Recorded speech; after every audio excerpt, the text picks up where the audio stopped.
So at the beginning of Tazria-Metzora, we got our poor guy who's been outside in quarantine isolation outside of the camp for, I mean, who knows how long. But he finally sends in the report to the Kohen, the public health official, that he's doing better. And Kohen goes out to check and does the testing and inspection, and it turns out the guy is healthy. There's a whole procedure. There are a couple of birds, one gets slaughtered, and then there's some hyssop and cedar, and they sprinkle the blood, and one bird gets sent away. Finally, in Pasuk Chet, the person becoming purified washes his clothes, he shaves all of his hair, and he bathes in water, and he becomes pure again. And after that entire procedure, he can then return to the camp. But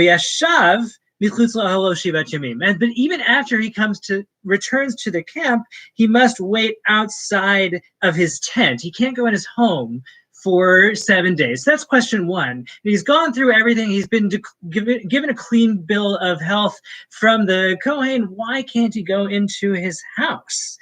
It's why the final pause. But then Pasuk Tet, V'haya b'yom hashvi'i galechetz kol sa'aro.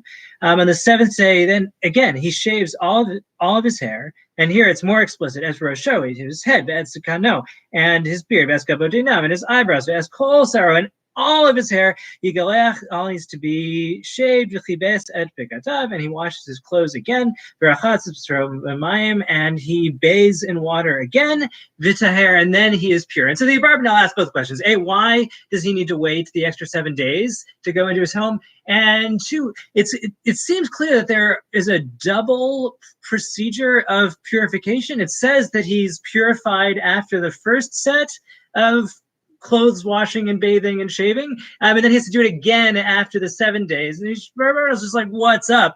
So as for the first question, because I'll deal with this the way they deal with it, Barbanel takes a version of this. He says, he should wait another 7 days outside of his tent. Until he has fully reinvigorated, fully strengthened within the boundaries of Briut HaShalem, complete comprehensive health. And so he says that apparently, like, just the mere fact that you're without symptoms and the manifest signs of the disease are gone does not mean you've completely restored your health positively and that you are prepared for intercourse with society. And so he says, we want you to come back and be ready to rejoin your household, but we also need you to take a pause. And before you dive back in, we need to make sure that you are 100% ready to go, not just free of symptoms, but fully, positively, robustly healthy and vigorous. And then he this is really amazing. So he on the two purification process question. So he says, yeah, this is the Barbanel. Barbanel, by the way, has just by far, I think, the most elaborate and ambitious and interesting account of Tzaraat as a contagious disease. It's a lot of fun and super interesting. He has a lot of just really sharp insights. But he says, "V'hinei ha-Metzora hazeh."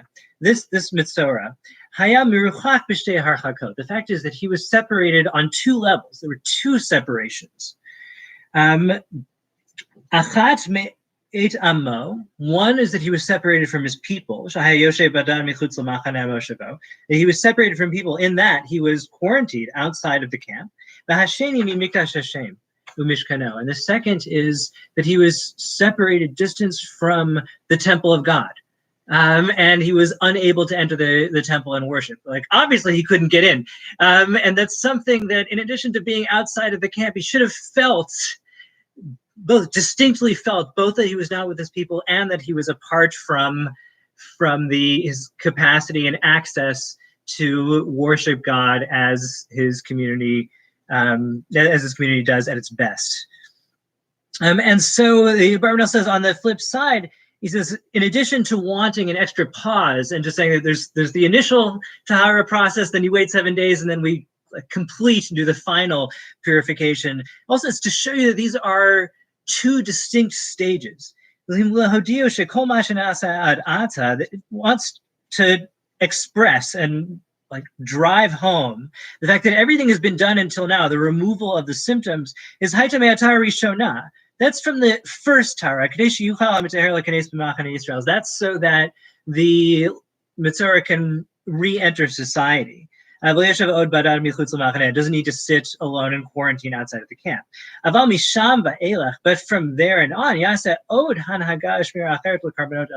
but from that point on, once he's re-entered the camp, you need a further process, an intentional procedure of hanhaga, conduct of shmira, and careful, well-cultivated guarding, and thoughtfulness and intentionality. That it needs to be understood that there were two distancings, and there are two things that need to be fixed. You need to rejoin society, and you need to then from within society re-enter into the world of sacred worship, and the sacred worship in the Mikdash that the community is fundamentally all about. And so I think the idea is that it would be so natural for the Metzora to just be completely consumed and exhausted, to have his mind and heart exhausted in focus on his disease and the fact of their isolation, and then just wanting to get back to normal and just be with people again and to be healthy again. And there's something about the thought of when there's been a rupture of this magnitude in health and in the relationships between the members of the community, and the fact that the community can't be together. When there's been that level of a rupture, it necessarily also ruptures what the community is fundamentally about and what the community is fundamentally ordered towards.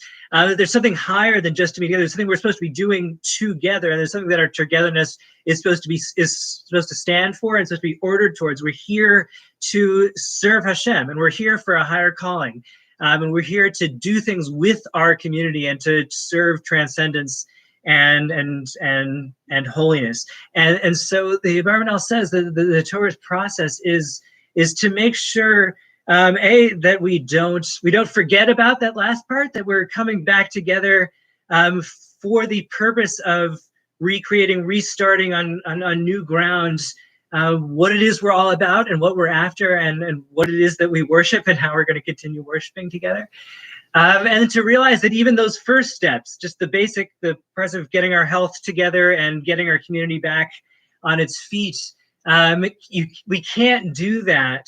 We can't do that properly unless it's done in the spirit of what we're ultimately after, what kind of community we're ultimately about, and getting back to not only being in the camp and just the raw fact of togetherness, but togetherness with a purpose and meaning, and the ultimate spiritual commitments. Wishing everyone a wonderful Shabbos and hoping we're all back together soon.